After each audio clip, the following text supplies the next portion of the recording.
Hello everyone and welcome to another video. Today we talk about the 9th edition rulebook leaks. So I got the 9th edition rulebook here. I will talk a little bit about it. This will have not a lot of editing or script. I just will talk about what I see on this in this book. Okay, so basically we first have the faces. I think they've already put that on Warhammer Community, but I don't know. Anyway, I will talk about it. So first phase is command phase. This is like in Age of Sigmar. Both players muster strategic resources and use tactical abilities. So I think this is where you activate all your aura skills with your characters. For example, the rewards for once to hit. The movement phase, this is pretty self-explaining. The psychic phase, also pretty self-explaining. The shooting phase, self-explaining. The charge phase, we know that. Fight phase, not the combat phase. And then the morale phase. So that hasn't changed a lot. I don't think there's changed anything from 8th edition here. Now we have the command phase. Commanders gauge the flow of the battle, consolidating their objectives and making alterations to their battle plans and devising new tactics and strategies to defeat their foe. So we know this. If your army is battle-forged, you get one command point each turn. Some abilities found on data sheets and some stratagems are used in your command phase. In addition, some missions have rules that take place in the command phase. Once you and your opponent have resolved all of these rules, if any, progress to your movement phase. You can find more about stratagems at page 254. So basically, some aura abilities will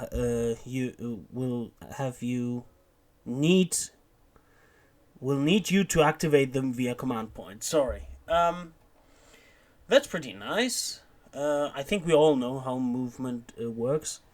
The only new thing is here remaining stationary, and that's just worded now. So if your unit hasn't moved, it has remained stationary.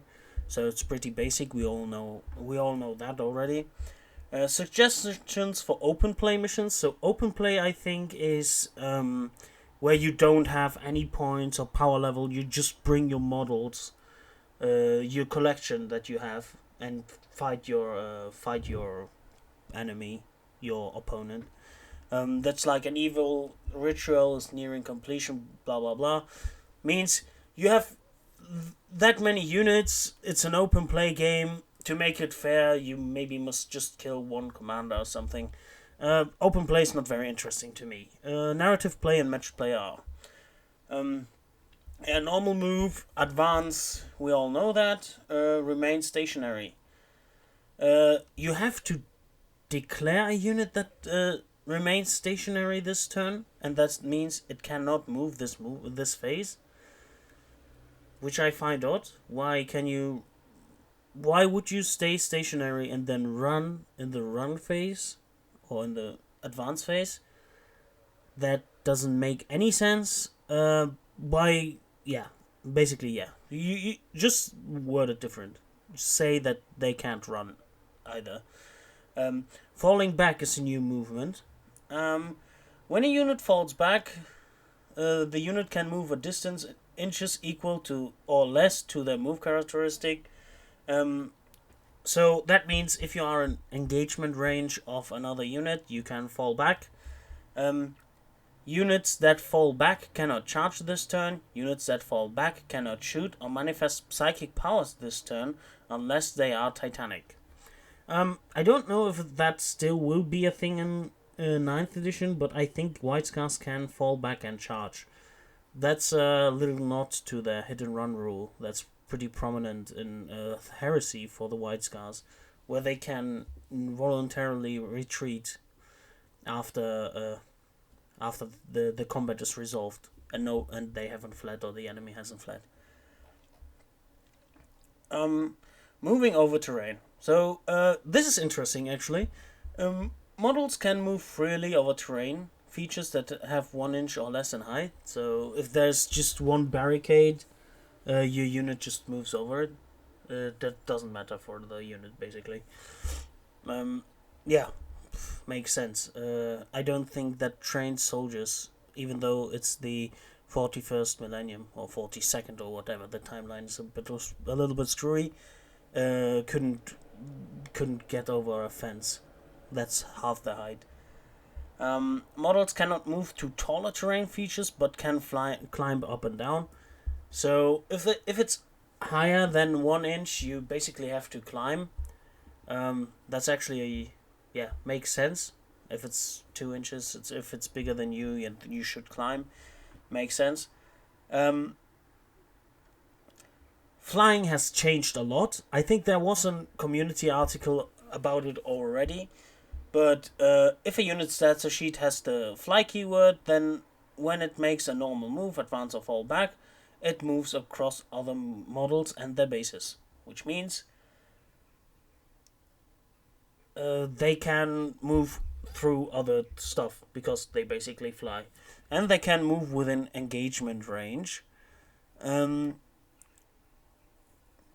and when they go up, like when they go up and down on levels, they ignore that. They ignore the verticality of the map. Um, yeah, but they can't shoot or charge and fall back anymore. Reinforcements. I think this will be a two-parter now because it's quite long. Some units have a rule that allows them to start the battle in a location other than the battlefield. Yeah, we already know that. Basically, a reinforcements unit that starts in a location other than the battlefield. Set up your reinforcement units one at a time as described by the rules. Let them start the battle in locations other than the battlefield. Basically, if your unit can start in the teleportarium or something. Reinforcement units cannot make a normal move when they or advanced when they came back. When they come on the battlefield, they can't move or they can't advance. And if you haven't deployed your unit at the end of the battle, your unit counts as destroyed.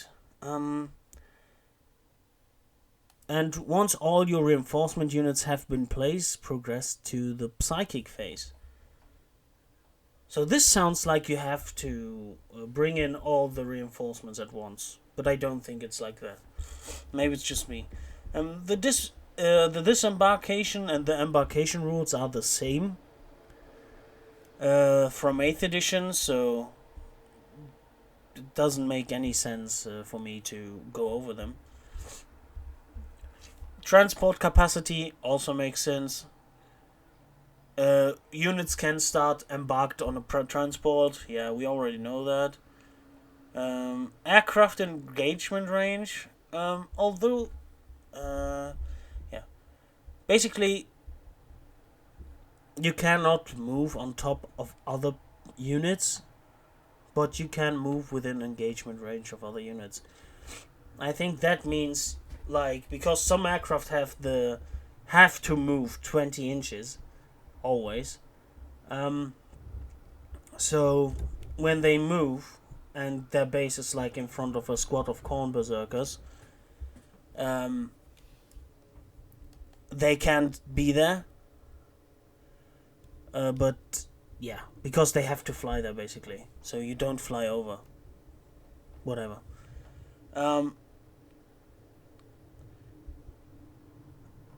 The psychic phase, there was already a Warhammer community article about that. Psychic tests deny the witch. Aircraft minimum move, yeah. Well, basically this video is already 9 minutes long, and I've talked a little bit, I rambled a lot. I think I will make this a series of talk videos because this is actually very long.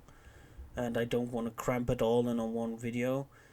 Well, basically, I've already skimmed over all the rules myself, so I think it looks very good. It looks better than 8th.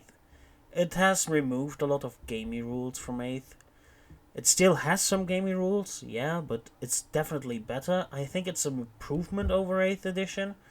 Does it have the complexity of the Horus Heresy game?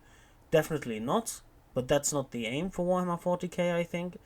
There's a reason why Horus Heresy exists, and that's to have a complexer and bigger wargame. And yeah, so I think 9th edition overall is an improvement. The rules I've read to you make sense. They are good changes. Your flyer's no longer destroyed if it can't. If it has to be within 1 inch of an enemy unit, makes very much sense. So a lot of the stuff is very good. They are good changes. Yeah, I would like to thank you all for listening. Have a good day. Like, comment, and subscribe, and make sure to share the video and join our Discord server for talking about Heresy, Warhammer 40k, the Bad Up War, AOS, whatever. Everything hobby related is welcome on our server. Thank you very much, and goodbye.